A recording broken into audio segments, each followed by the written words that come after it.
Hello, everyone. So this is another day 2 of DrupalCon Europe 2020, DrupalCon Europe Global, because everyone can enjoy it from the comfort of their own home, whatever your home is. And welcome. So this is a session for load test your Drupal website before it's too late. By me, and I'm Jana Malakova from Brisbane, Australia. It's nice and early evening here. I'm a software engineer focusing on Drupal in the last couple of years. And I'm also curating and a member of committee for DrupalSouth.org. So if you're in Australia, New Zealand in 2022, please come along and join our conference Drupal South. That's in 2022, hopefully, fingers crossed. Anyway, so for the agenda today, we'll focus on when is it too late to load test and what is performance testing and what is load testing and how to run load test and how to design some little tricks for your applications when you're expecting a large load of users. So when is it too late? Well, when it's already bad news, your company, your product loses their reputation, it's loss of revenue and profits or loss of service that you provide to your customers. And the list is so long. So in the recent news, we've got Cyber Monday and Black Friday coming out, came by not that long time ago. And the traffic increase was about 60% on all the website, on the e-commerce brands. And according to the statistics, about 50 e-commerce brands, some of them are quite big, had issues with the delivery and had issues with the performance. Some other news that we had here in Australia, Service New South Wales system failed in the refund rush. So this was a government led initiative during the COVID times to give some money back. Of course, everyone wants some cash, and the problem also affected the physical locations. So it was one system and it affected the over-the-counter services. That was unexpected because it was just something that the government announced within a couple of days. But sometimes you get those systems get in bad news when things happen every year. So Australian Taxation Office crashes, their website crashes every year on July 1 when it's end of financial year and everyone wants to submit their tax returns. So that's the bad news and loss of service and loss of revenue.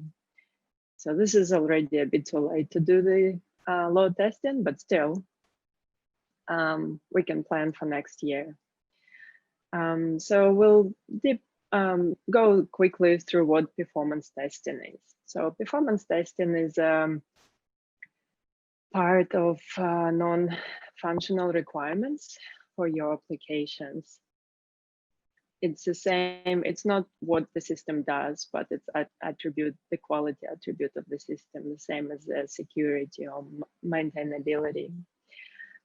So if the performance is very important to the application, then it should be taken into consideration during the design and architecture on both infrastructure and software development design times.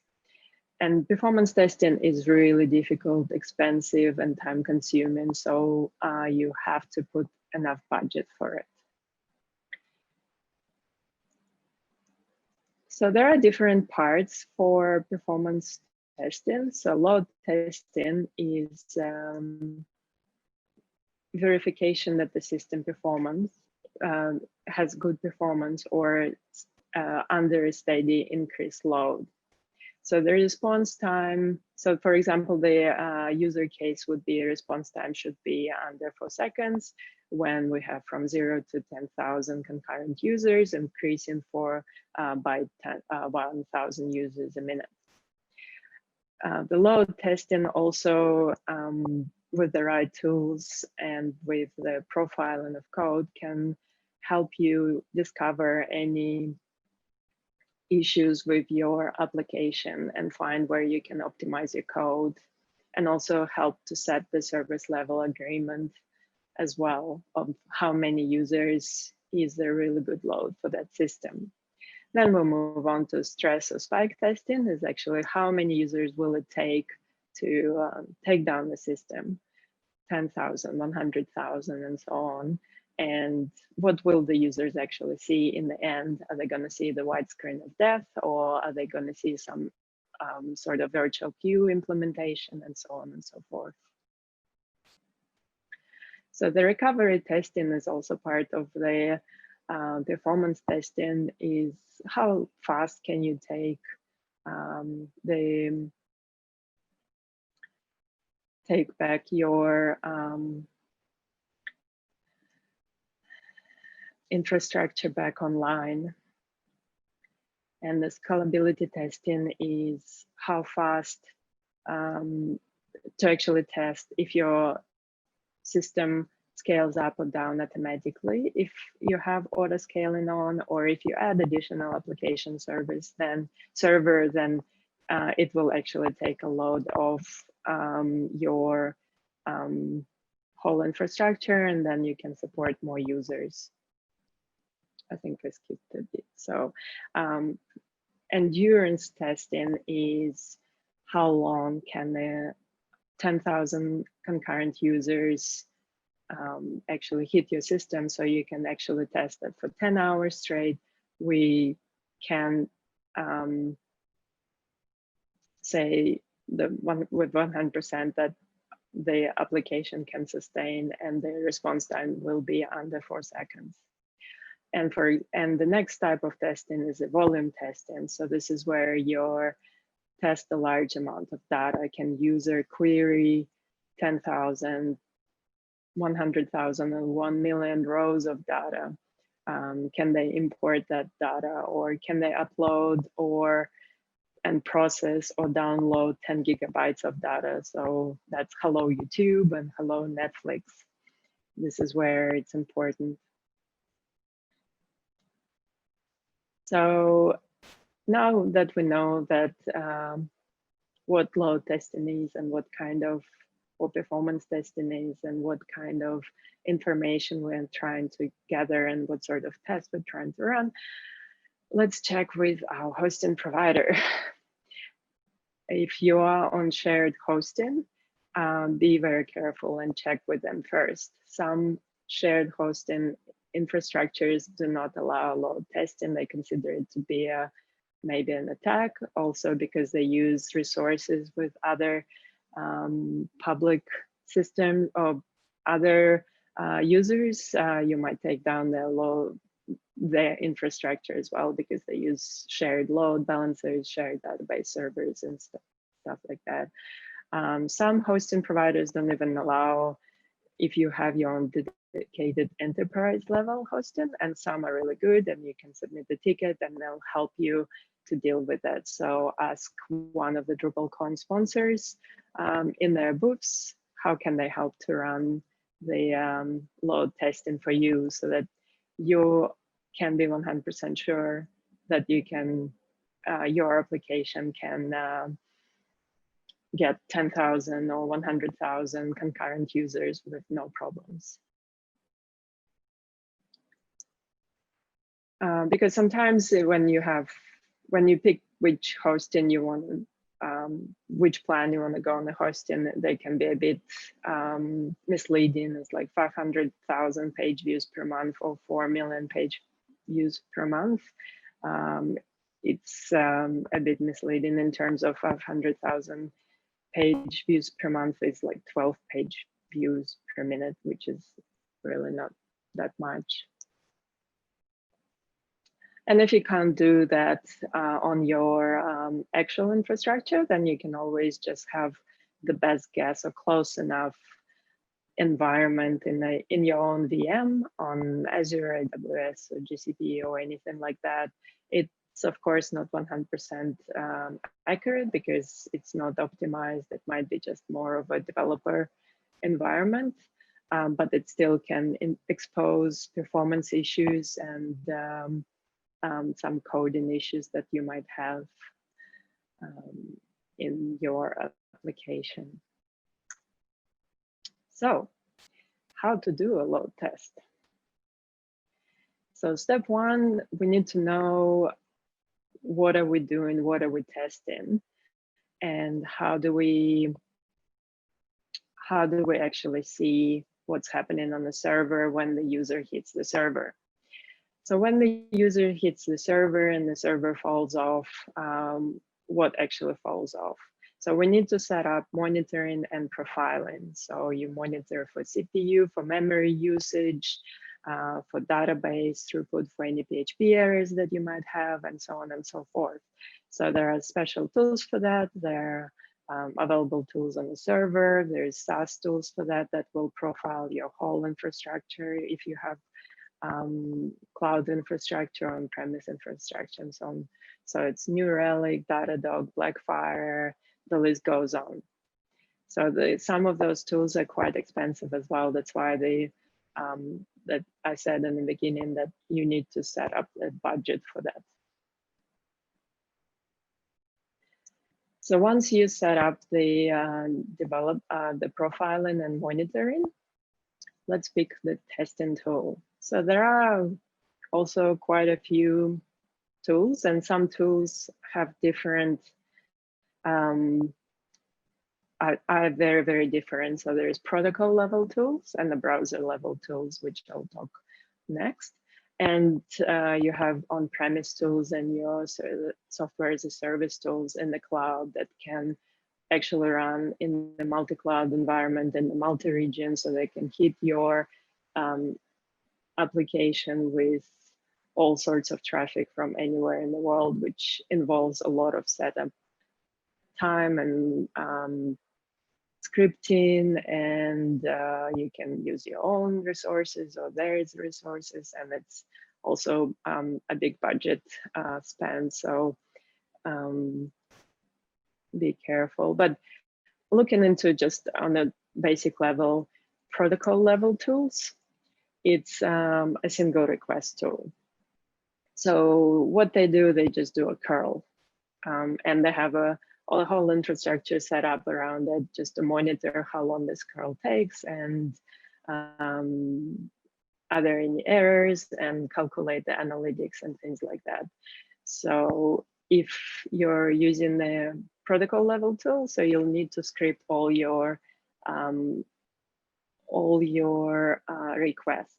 So if it's a Drupal search page, for example, when you do search, when you request that specific page, that's it. That's just one request. It goes to the server. It comes back so that you can pretty sure say that, yeah, that's pretty much all that's happening. But if you have single page application or Ajax applications where there's a lot of Ajax requests happening on the background, so you'll have to either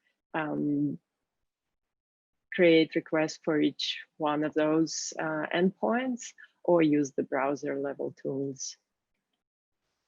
So in access log in Apache, for example, you'll see for different tools, different user agents use Python, K6, or Java. So that's JMeter, Locust, or Gatlin, or K6 tools are used. So the next is the browser level tools. So these ones, they can actually take your whole application and render the application just as the browser would. So obviously that's a bit heavier, but it works for single page application or Ajax driven websites, loads and renders the whole page. So it will also give you the time to render statistics.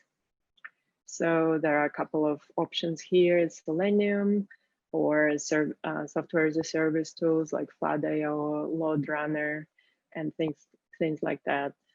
There are some really interesting ways how LoadRunner is working. It's not rendering the whole page. It's yeah, but it still works on your full request stack. So we've chosen a tool. I'll be using Locust because it's nice and quick. And now we just need to create a test script. The test script's usually very simple. So just your curl, but in different structured languages. So in JavaScript and Python and Scala, depending on which tool you're using. So in the Locust, it's Python, but it's very, very simple. So you don't really need to know much about Python. And the script just goes into this location, this page or this page, and you can log in. So anything that you can do with curl, you can do with the test scripts. You can wait between different navigation scripts and so on. So I had Drupal Umami installed on my DigitalOcean droplet with a managed database, and I use Locust. So interface is quite simple. When you start it, it tells you how many users to simulate and what's the spawn rate, and just start running. And then you just sit back and monitor execution of the script. So over here, we can see that the script is running for 1,000 users from 0 and increasing by 50 users per minute. And then at the same time, it gives you the response time, and it gives you the statistics. So in this case, I can see that for my SLA,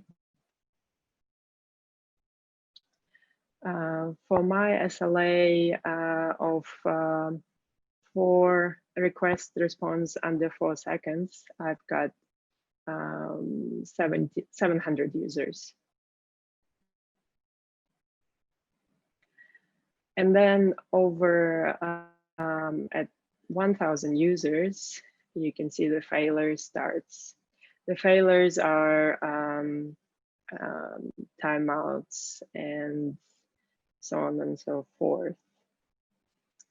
So you can see so this was on a Locust.io tool. So this is the client who is sending a lot of requests to your server. So this is your monitoring the response from the server on the client side. On the server side, you should be monitoring your resources. And for example, in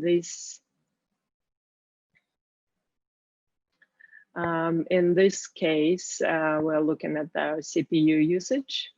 And you can see how CPU usage spiked during this execution. It didn't really go to 100%. And then the memory is pretty much all taken by Apache. And I'm hitting the maximum number of workers. So that would actually show in the logs, and in the logs, I'm getting 500 errors. So that's it, the Apache shut down at some stage.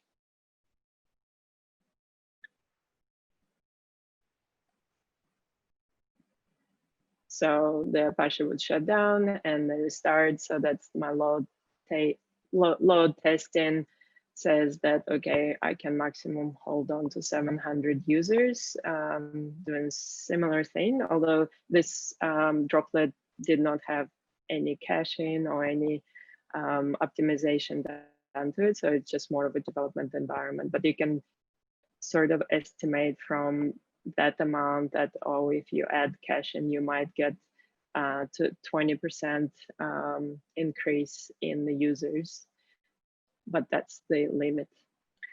And here you go. So this is, yep, so if we'll go back. So it's a screenshot of my test. So it just shows total requests per second that going through, and response time going up, and then drops when I restart the test, and also a number of users. So at some stage I had 5,000 users trying, like this testing tool emulate and trying to run 5,000 users.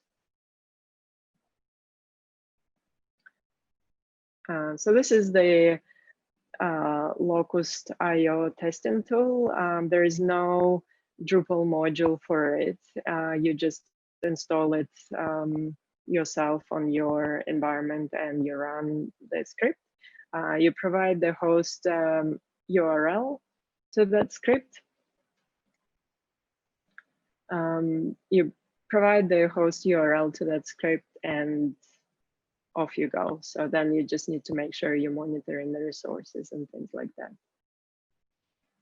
So the other very popular tool is BlazeMeter, which is you need to buy the subscription for it as well. So it gives you more statistics and more reports, especially if you are in a more professional environment where you need to deliver reports. That's a really good tool to use as well. And Flood.io, the one that can test single page application or Ajax based applications.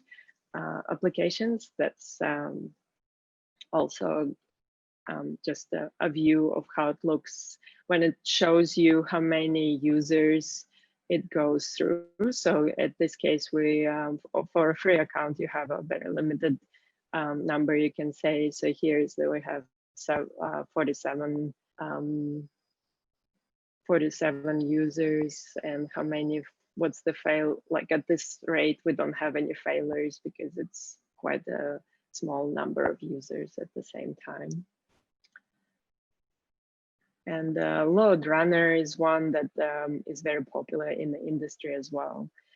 So it's a Java-based, I think, tool. And as you can see in most of the application, in most of the tools, they just pretty much measure the same thing. It's just a matter of how difficult is it to set it up. And especially if you want to test for hundreds of thousands of users, how easy it's going to, for example, create your own little infrastructure and try to hit your production server with those thousands of users.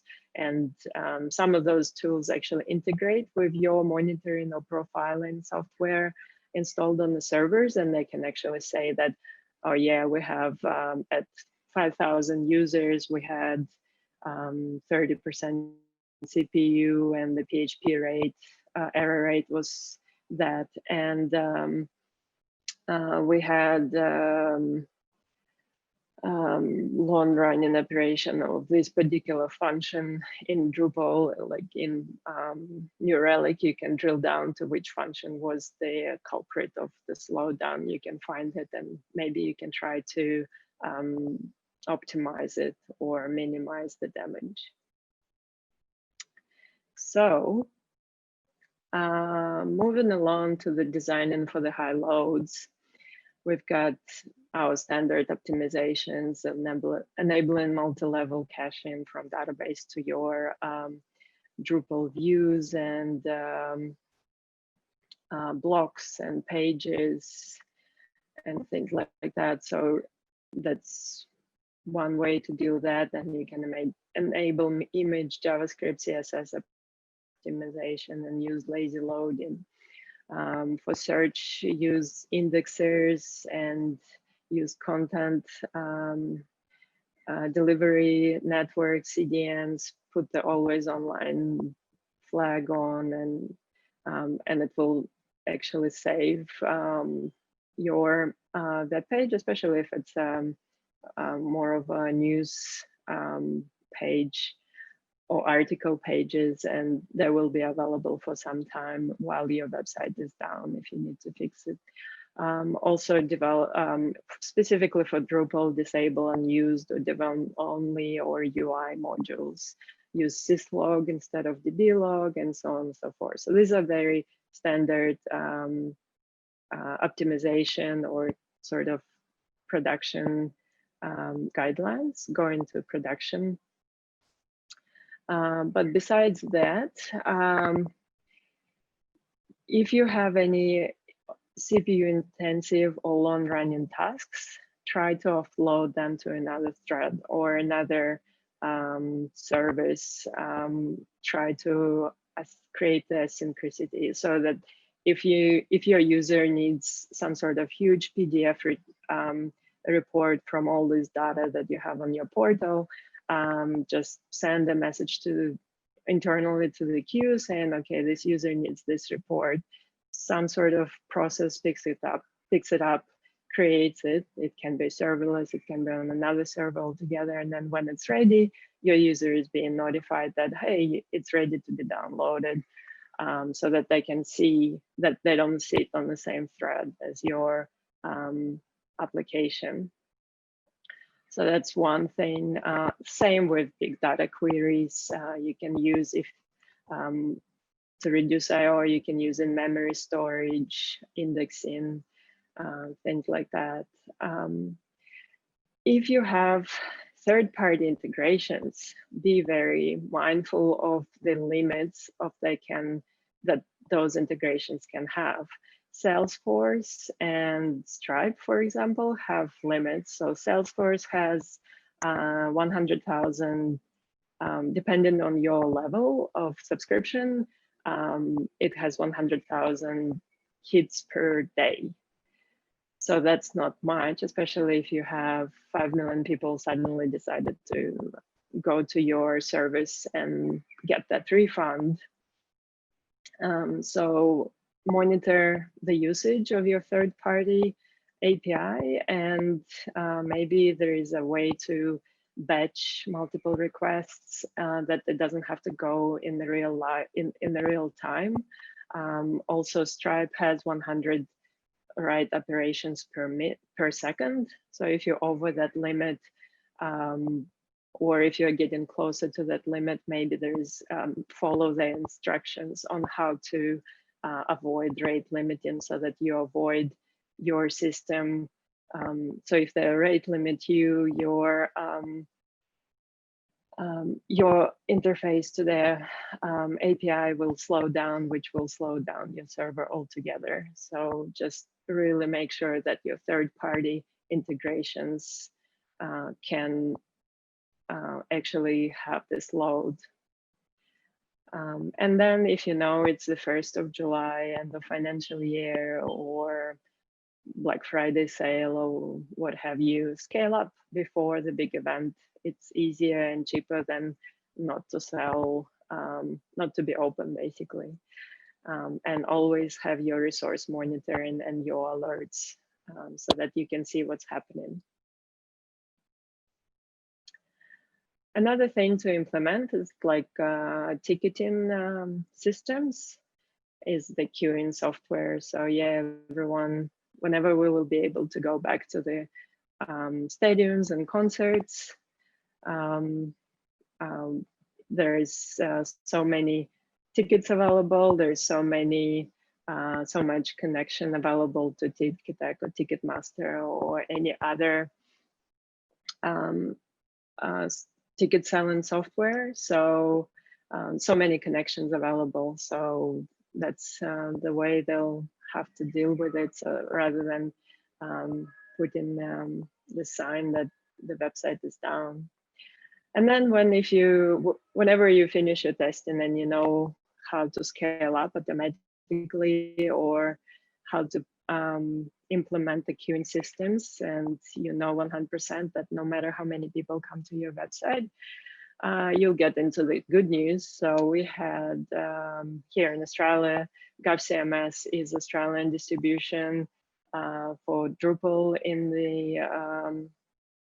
the government organization. So there was a news that they had 100,000 page views per minute. They had huge spikes, especially during the really difficult times of people not knowing what's happening. It was 600% traffic increase, and they did a really good job in load testing that before that all happened, so they could really speed up and not let people out without the information. And just more recently, if we, I found this on the in the trends. So Pfizer is one of the biggest Drupal users in the world, and especially with the latest news, their applications, their website is being hit. So as you can see here is 250% increase. So maybe next DrupalCon Europe, they can talk about how they were able to handle this spike and about their infrastructure and their testing and their practices. So thank you, and head to load testing. And I've got about 10 minutes, and I have about a couple of questions here. So let's start from the beginning. So what tool is that? Can you please elaborate? So I've been using Locust.io. When the slides will be available, you will be able to have a look at the slides and see all the feature tools in there and links. So it's quite easy to use, it's open source, but there's so many different tools on the internet as well. So yeah, just type in search. Yep, so the next question is, what is the Drupal module used with Locust? So there is no really modules, or I haven't actually looked specifically for Drupal modules for Locust, because in this case, the testing tool acts as a client and totally separate from your Drupal application. So the Drupal application should be as close to production as possible. So disable everything that's not production, disable all the dev modules or things like that, so that you can see 100% only things that are in production, going to be in production, so they won't affect your results. So the next question, is load testing relevant for semi-static applications that leverage an edge caching layers, varnish, and so on? Yes, of course. If you have, for example, application or single page application, you still have your APIs, so you're still getting your data from somewhere. So you can verify saying, yeah, I can get my application 100 million users, concurrent users, no problem. But if you are doing any e-commerce or anything that relies on third-party providers, then you might be hitting their limits as well. So it's not only your application, it's your integrations as well. You should install your Locust. So the next question is, where should you install Locust? On a local machine or a public server? What connectivity you need? So this one, if you're testing from your local environment, you can install it just on your machine, and your Drupal application or the application that you're testing will be already deployed somewhere on the internet. So you can even try to locus test google.com if you would like to. They'll probably block that traffic straight away. In the real life, you might want to create a server array in cloud, in AWS, for example, and you'll have a couple of servers in Australia and a couple of servers in Europe, and try to load test your application from different regions. So that's the possibility as well. And there are some load testing tools that allow you to use your own infrastructure for that. So that's a client totally separate from your application. So the next question is, we find that in many cases, load testing is hard to do, as it would have be able to mimic indexing bots like Googlebot to have randomly hitting cold content, else you would load test front page cache. Just bypassing the cache for load testing isn't really viable either.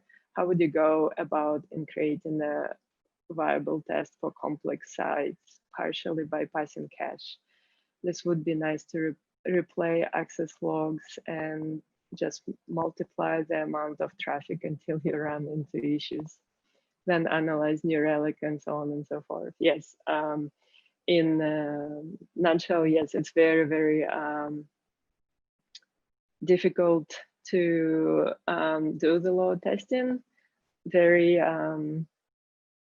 and very time consuming, and that's what you just need to budget for it. And if the content is cold cache, or well, it is, but you're trying to, not everything is coming back from the cache, and try to hit especially those, if you are doing e-commerce, then try to purchase the products actually go through the process, because if it's just more of a static or informative website, then it doesn't really matter if it's the content is cold or not.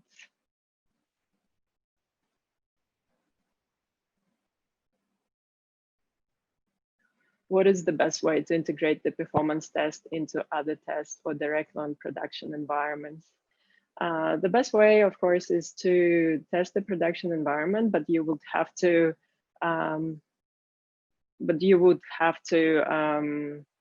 really make a special occasion for, okay, today we're doing a performance test, because you would have to notify your clients that maybe your website might not be available. And it's some sort of strategy that you need to define for your own company. Usually you might want to do it before you go live, or once a month, for example. You could also try to emulate your production environment on your own server or in the cloud, and try to hit that instead of your production environment, just to see that and monitor and profile any issues that your code might have, any new issues that might have been deployed to the code.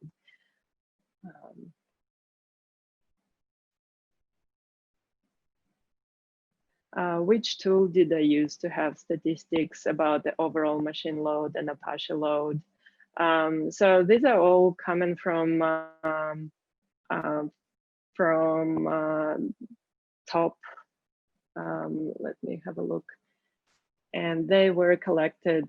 So these are all coming from logs, from your Linux logs, and they were just collected by Datadog. So, but if you've got New Relic, that should be sufficient as well. Yeah, Apache top or top, they all display. If you are on the server itself, you'll see that, but in to get those out, it's all logs collection software.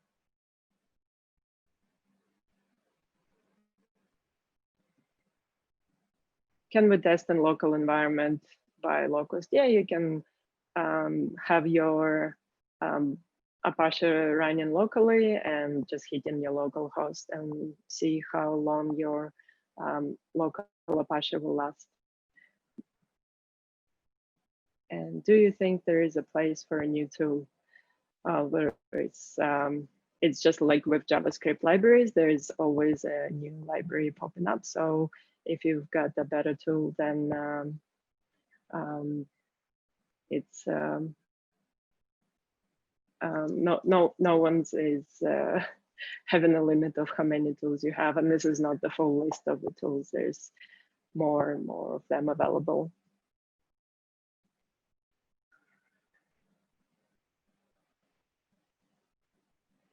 And right, the last question, like last, any thoughts on running Lighthouse as tool to automate and snapshot side page performance in conjunction to load testing?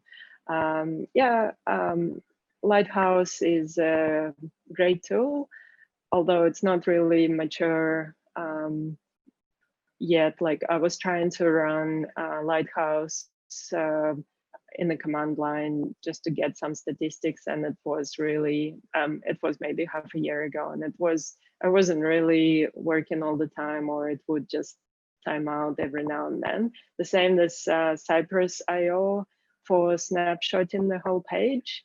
It like I wish it just had a bit of a delay setting somewhere, so it would just scroll through the page too quickly and the screenshot will not be 100% perfect. Like it would just like move images around. So for now, it's the snapshotting of the actual creating a screenshot of the page is a bit still on not so great side, but I think there are some tools that are actually moving in that direction as well. But yeah, you can definitely have a suite of tests and performance testing in terms of how long does it take to load a page, and the performance testing in actually how long does it take to load a page for 100,000 users. So that's two different tests as well. All right. And I think we're out of questions and out of time, and I'll just, yeah, and thanks for listening and join the contribution opportunities during this DrupalCon. It's on Friday, and leave survey in the end of the session, and have a great DrupalCon.